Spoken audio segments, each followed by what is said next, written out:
In this video, I'll continue worksheet 6 of perimeter and area. So starting with question number 8. Find the area of a square that can be inscribed in a circle of radius 8 cm.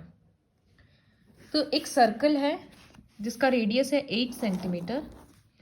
इसके अंदर एक square inscribed है, मतलब इस तरह से एक square बना हुआ है. तो इस स्क्वायर का एरिया चाहिए. इसके लिए स्क्वायर का साइड देखना होगा. सिर्फ हमको रेडियस पता है 8 सेंटीमीटर. तो ये देखो कि ये 8 सेंटीमीटर है. तो जो सर्कल का डायामीटर है 8 + 8 16 सेंटीमीटर, वो स्क्वायर का डायगोनल हो जा रहा है. तो अगर स्क्वायर का साइड ए होगा तो ये दोनों ए है, यहाँ 90 डिग्री है, तो ये एक राइट ट्रायंगल बन गया ना, ए बी सी. तो हम लिखते हैं सबसे पहले, वहां से पाइथागोरस थ्योरम लगाकर साइड निकालेंगे. तो हम सबसे पहले लिखेंगे let the side of the square B A according to problem in triangle A B C. Pythagoras theorem के अकॉर्डिंग क्या होगा, A C square equals to A B square plus B C square. तो ए सी का मतलब 16 का square equals to A B मतलब A square plus A square. तो 16 इंटू 16 256 होता है, और यहां पर हो जा रहा है 2a स्क्वायर.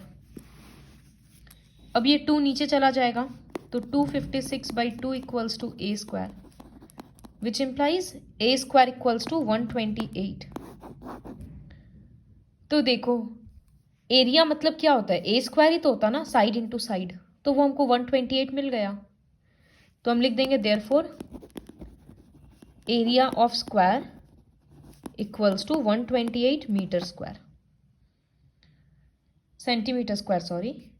तो यहाँ पर स्क्वायर हटाने का ज़रूरत नहीं पड़ा, क्योंकि हमको स्क्वायर के लिए, एरिया के लिए तो ऐसे भी स्क्वायर करना ही पड़ता. तो हम डायरेक्टली आंसर लिख दिए. तो सिर्फ ध्यान में रखना है कि एक पाइथागोरस थ्योरम अप्लाई होगा इसमें. इसके बाद question number 9. The diameter of a circular park is 24 metre का एक पार्क है डायमीटर का. तो रेडियस हो जाएगा 12 metre. A 3 meter wide path runs around it from inside. इसके अंदर में इस तरह से पाथ है. तो अब ये जो रेडियस है ये बाहर वाला हो जा रहा है ना, तो कैपिटल आर. तो हम लिखते हैं radius of park comma capital R equals to 12 metre. Width of path equals to 3 metre. तो इनर रेडियस कितना होगा, कैपिटल आर -3. इनर रेडियस मतलब अंदर वाला रेडियस, बाहर वाला से 3 मीटर माइनस हो जाएगा. तो 12 - 3 9 मीटर का इनर रेडियस है. Find the cost of paving the path, मतलब पाथ बनाने का कितना कॉस्ट पड़ेगा. पाथ ये है, तो इसका एरिया क्या होगा, area of outer circle minus inner circle. तो सबसे पहले लिखेंगे area of path equals to outer area minus inner area. Outer area मतलब pi capital R square, inner area मतलब पाई स्मॉल आर स्क्वायर. तो हम यहां से क्या कर सकते हैं, दोनों तरफ से पाई पाई कॉमन आ रहा है, तो हम पाई और पाई को कॉमन भी ले सकते हैं. कॉमन लेंगे तो ब्रैकेट देंगे, यहां बच रहा है कैपिटल आर स्क्वायर, फिर माइनस, और यहां पर बच रहा है स्मॉल आर स्क्वायर. अब वैल्यूज पुट करेंगे तो पाई के बदले 22/7, फिर इनटू आर स्क्वायर मतलब 12 का स्क्वायर, ये ब्रैकेट्स देना नहीं भूलना है, और माइनस स्मॉल आर मतलब 9 का स्क्वायर. तो 22/7 ये हो रहा है 144 माइनस 81. 9 से कट गया, so this is 198 metre square. ये एरिया ऑफ पाथ आ गया।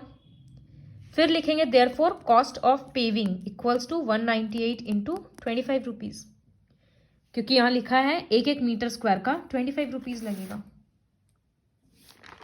Next question number 10। एक पेपर इस तरह से रेक्टेंगल के फॉर्म में है, जिसमें से पी क्यू दे दिया 10 सेंटीमीटर, क्यू आर दे दिया 7 सेंटीमीटर। दो सेमी सर्कुलर पोर्शन कट किया गया है। Find the area of remaining portion. तो रिमेनिंग पोर्शन मतलब ये वाला है। तो रेक्टेंगल का एरिया से दो सेमी सर्कल का एरिया को माइनस कर देंगे। तो यहां पर रिमेनिंग पोर्शन के लिए एरिया ऑफ सेमी सर्कल निकालना पड़ेगा और एरिया ऑफ रेक्टेंगल। तो रेक्टेंगल तो लेंथ इंटू ब्रेथ होगा 10 इंटू 7, और सेमी सर्कल के लिए रेडियस हो जाएगा 7/2। तो रेक्टेंगल का area 10 into 7 70 centimetre square. Circle का एरिया होता है पाई आर स्क्वायर, तो सेमी के लिए बाई 2 कर देंगे। तो एरिया ऑफ सेमी सर्कल होता है, इसका मतलब हाफ पाई आर स्क्वायर। तो हाफ इंटू 22/7 इंटू रेडियस क्या है 7/2, 7/2, 7 7 कट, 1 2 कट गया 11 से। तो यहां आंसर आया 77/4 सेंटीमीटर स्क्वायर। तो यहां लिखेंगे area of remaining portion equals to area of rectangle minus 2 into area of semi circle. तो एरिया ऑफ रेक्टेंगल मतलब 70 माइनस 2 इंटू सेमी सर्कल, क्योंकि दो सेमी सर्कल है तो 2 इंटू 77/4। ये 2 इसके साथ कट गया, तो 70 माइनस 77/2। अब एलसीएम लेकर सॉल्व कर लेंगे। So this is how question 10 will be is done. Now moving on to the next one, question 11। एक हॉर्स को एक पोल से बांधा गया है। पोल का लेंथ है 21 मीटर। तो हॉर्स कितना एरिया में ग्रेज करेगा?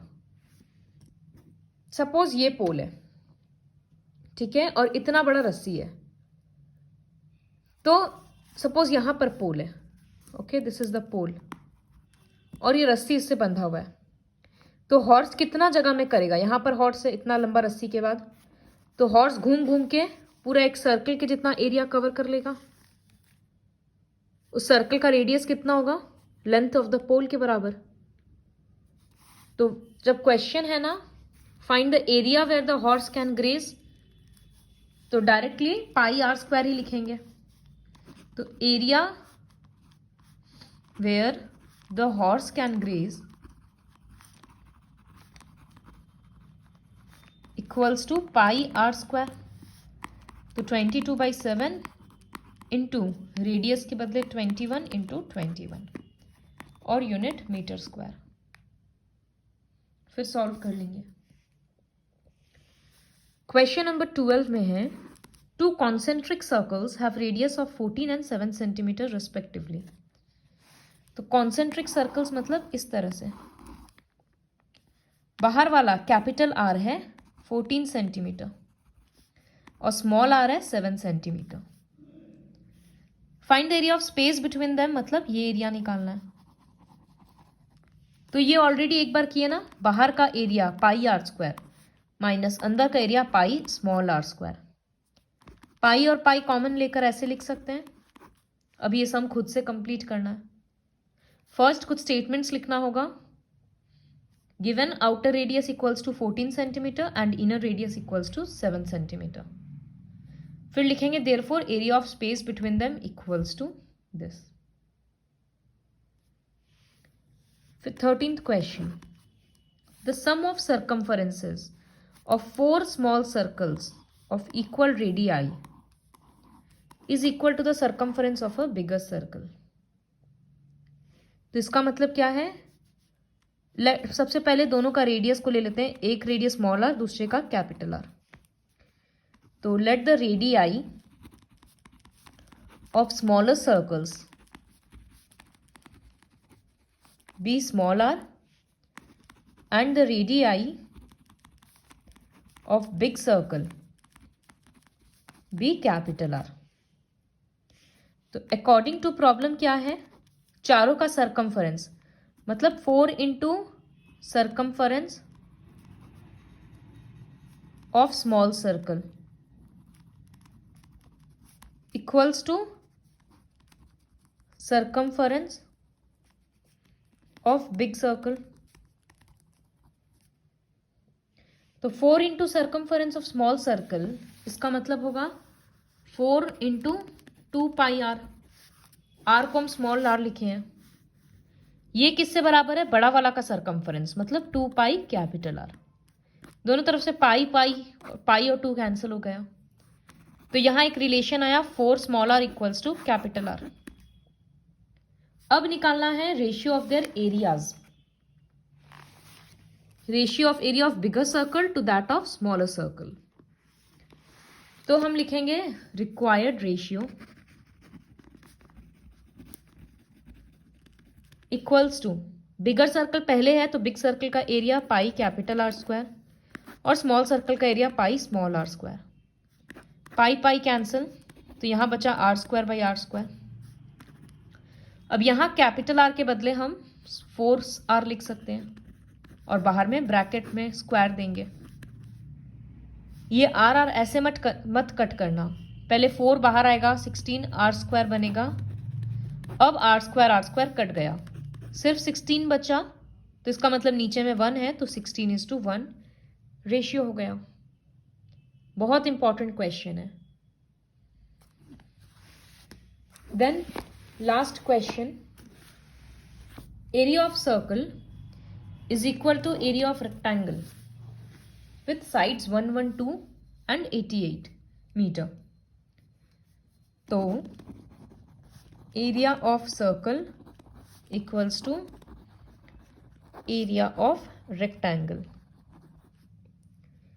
area of circle मतलब pi small are square, area of rectangle मतलब लेंथ इनटू ब्रेथ। तो सब नंबर्स है ना, यहां से पहले हम लोग आर स्क्वायर निकालेंगे।